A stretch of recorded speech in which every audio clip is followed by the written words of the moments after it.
So the reason why I called this press conference today is because there's been some recent reports in the press that we just can't let go unanswered.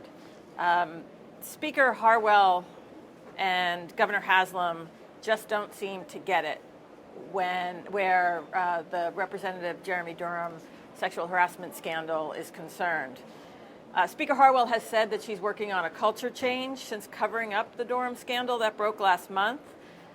But I'm sorry, Tennesseans don't see a change when she goes from covering up sexual harassment to holding secret meetings with her appointed Sexual Harassment Advisory Committee. So that's number one. Number two, they also don't see a culture change when she claims that the first time she found out about the rumors of sexual harassment at Legislative Plaza was when the Tennessean printed the story on January 24th. We know for a fact that she at least knew something since last November, when she requested that Human Resources speak to Representative Durham about quote-unquote appropriate behavior. So I'm here to ask the same questions that I asked last time that skillfully go unanswered by Speaker Harwell. Number one, exactly what did she know and when did she know it?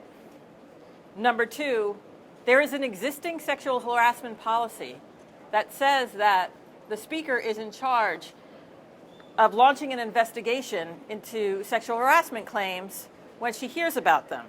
It's her responsibility. So why didn't she follow that policy? And why didn't she launch an investigation when she first heard about these rumors?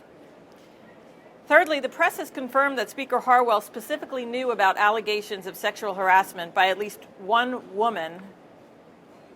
Did she invite that woman to come to her office and report it and talk to her? Or did she shirk her responsibility? And if she didn't ask that woman to do so, why didn't she? So obviously what we're seeing here is that her priorities are way out of order. She's more concerned about saving face for the Republican Party and her own political future. But what about the women who work at the Capitol? As we're seeing more information come to light, it's clear that she has repeatedly taken the smallest steps or corrections necessary to cover up the story, protect her political future, and protect the reputation of the Republican Party. She's only concerned with her future run for governor and not the women who work in the toxic work environment that Representative Durham's behavior created. Worse yet, and this is actually the most shocking, what she did, and she has since called this public policy, good public policy, what she did is punish the interns instead of holding her own members accountable.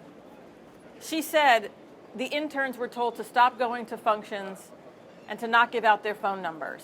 Well, if that's not blaming the victim, then I don't know what is. These interns are here at the Capitol for experience. They have to communicate with legislators. Going to the parties after work, going to the functions after work and the events, those are networking opportunities.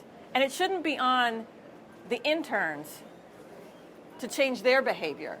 Speaker Harwell should have taken control of the situation and reined in the behavior of the members of her caucus. And here's the other thing, the governor isn't any better. He claimed recently that the primary collateral damage of the Durham scandal was the damage caused to the reputation of the Republican Party and Representative Durham's colleagues. In other words, his colleagues. The real collateral damage, and it is shocking to me that he left this out, because the primary collateral damage, the real collateral damage, is all the women who were forced to work in this toxic environment and had to remain silent for fear of losing their jobs.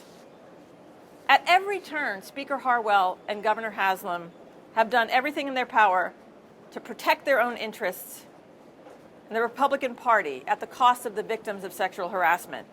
And they don't get it. They still don't get it. They still don't see it to this day. So that's why we felt the need to come here before you today, and I'll take any questions that you might have.